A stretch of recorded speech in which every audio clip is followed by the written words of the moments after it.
Hi everyone, how are you all doing? Welcome back to the Newcastle training ground and to the channel.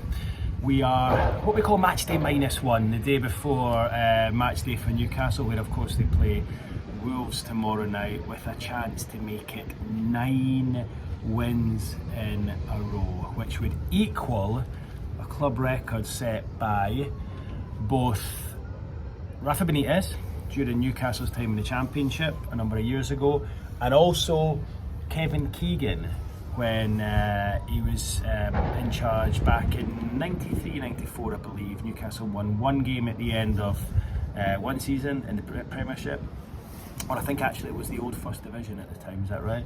And then won 8 games at the start of the next season to make it 9 wins in a row. Newcastle could equal both Rafa and Kevin Keegan tomorrow night with victory against Wolves. And then, and try not to get ahead of myself too much, but if you win on Saturday against Bournemouth, additionally, that's 10 wins in a row. That has never been done by any Newcastle United team in competitive matches. 10 wins back to back, and that would be a new club record, which just says everything about how well the team are doing at the moment. But look, let's not get too ahead of ourselves. As Eddie Howe said this morning as well, we need to concentrate on the next game, and of course that is against Wolves tomorrow night. Looking forward to that one. But while most things are good at the moment, there was some bad news out of this morning's press conference, which you're able to see from the headline of my video, and I'm sure most of you are aware of it by now, but that is that Harvey Barnes is set to miss a month with a thigh strain. You'll remember he was taken off at half-time against Bromley on Sunday. Initially, I think the feeling was that he'd been hooked because it had been a bit of an inauspicious first half from Harvey Barnes, but Eddie Howe revealed afterwards that he was taken off as a precaution. He's since been scanned and he is set to miss around a month. So with that, all different sort of side aspects and subplots and sidelines, because if he was one of the players that could potentially have gone this January, you would suggest that won't happen now.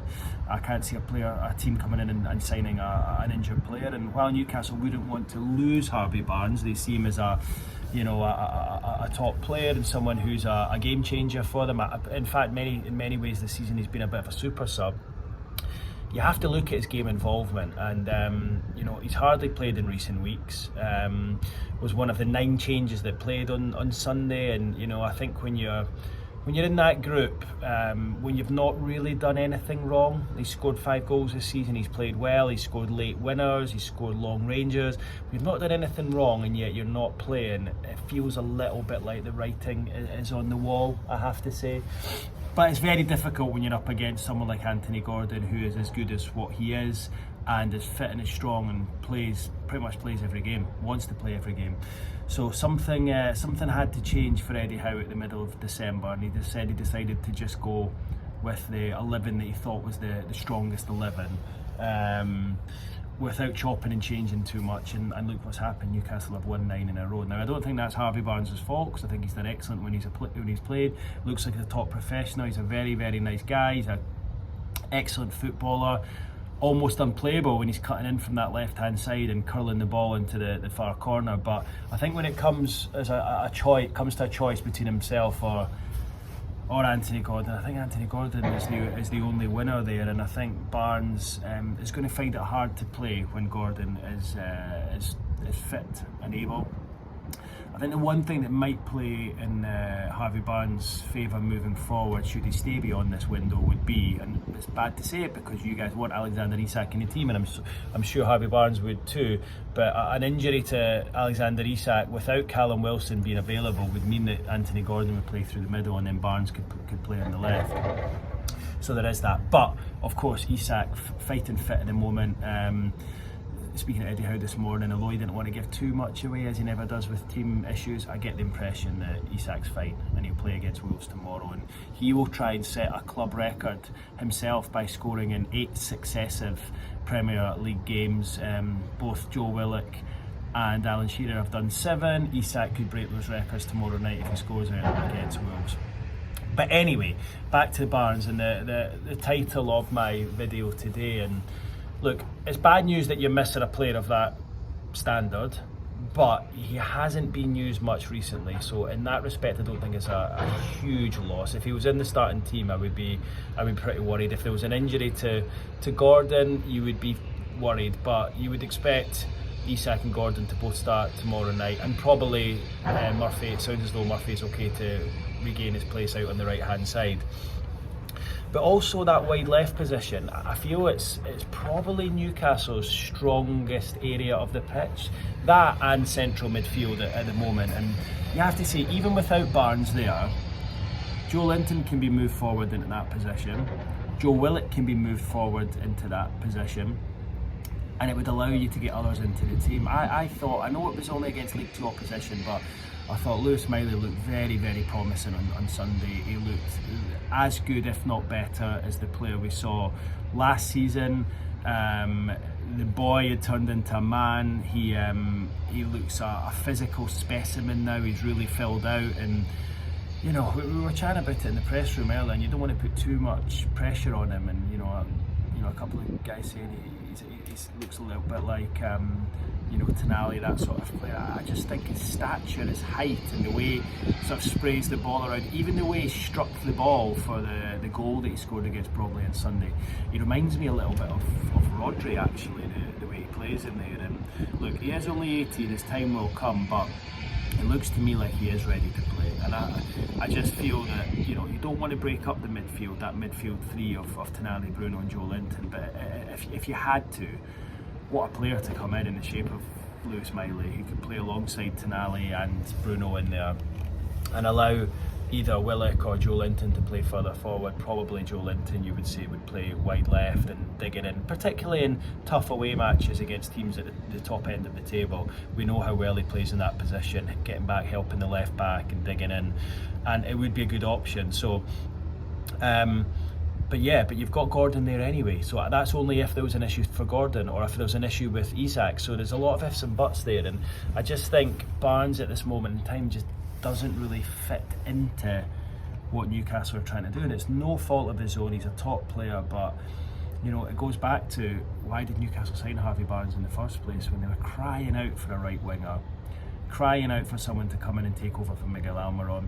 I still think, looking back now, we'll probably never know, but I still feel that Newcastle thought Gordon would probably come in and want to play on the right or be able to play on the right, but he's come in, he's done well off the left to start with, and he's kind of decided that's his position. He wants to play there, and his numbers are best from there. And we have to say, as much as he's decent from the right, he's put a couple of good crosses this season, he's most dangerous coming in off that left hand side. And although Barnes isn't too far behind him, Gordon edges it, and I think just with everything he's got in his game, aside from his goals, I think that he would be the first choice for me, wide left, and clearly that is the case for Eddie Howe right now. So the point I'm trying to make here is that, it's bad news you've lost Barnes and you don't have a huge squad, but on that left hand side with either Willock or Joe Linton pushing up, you've got options that can play there. And let's be honest, Gordon wants to play every minute of every game, and you almost feel like he's been brought off at times in games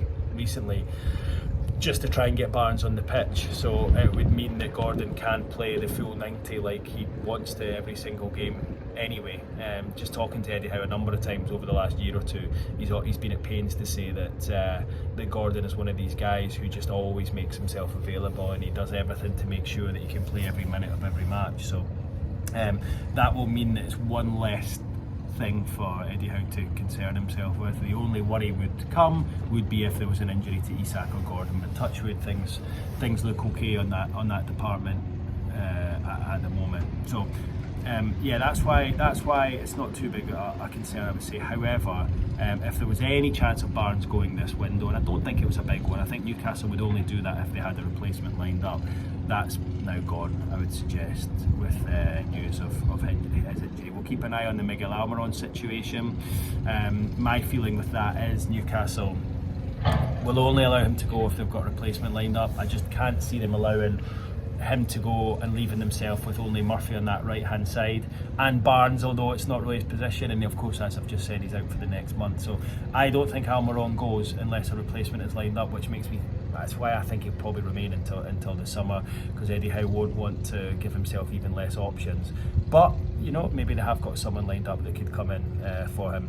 One player who they were offered this time last year was Doniel Mallon, who's just signed for Aston Villa in the last 24 hours. Plays wide right, 25, 26 I think he is, absolutely rapid. Great experience playing for Borussia Dortmund and PSV, scored lots of goals for both those clubs and for the Dutch national team. I was very surprised Newcastle didn't go for that last January. They could have got him for around about 30 million, and now we've seen Aston Villa pay 20 for him. For me, he would have been a great step up from Miguel Almiron, and I could have seen him fitting in perfect to that Newcastle team with the pace and power and the way he closes down and presses. I'm surprised at that price and his age, Newcastle didn't go for Doniel Mallon, and it'll be interesting to see how he gets on at Aston Villa. But yeah, he was a player, it's my understanding that he was offered to Newcastle last January. There were some talks between Dan Ashworth and Borussia Dortmund and the players' representatives, but nothing came of it, and Newcastle decided not to bother, probably due to their PSR situation. But you would suggest if they'd been able to this window maybe get £10 million for Miguel Almiron, they could have gone out and spent 20 on Doniel Mallon. So yeah, interesting times, perhaps not one that Eddie Howe feels fits into his structure, but you would say, looking at what he brings, and we saw him against Newcastle look great in the Champions League last season, you would say he would be the sort of player who you think would add to the Newcastle lineup. But anyway, there we go. So that's it from today, guys. Bad news on the Barnes front, but it's not all bad. You guys absolutely flying at the moment, and close to breaking some records. Who knows, by the end of the week that could be 10 wins in a row, and it could be an all-time Newcastle record. Who would have thought that at the middle of December after that 4-2 defeat by Brentford? Nobody. So what a turnaround it's been. Long may it continue, and thanks for watching, and I'll see you guys on the next one. Cheers guys, take care, bye bye.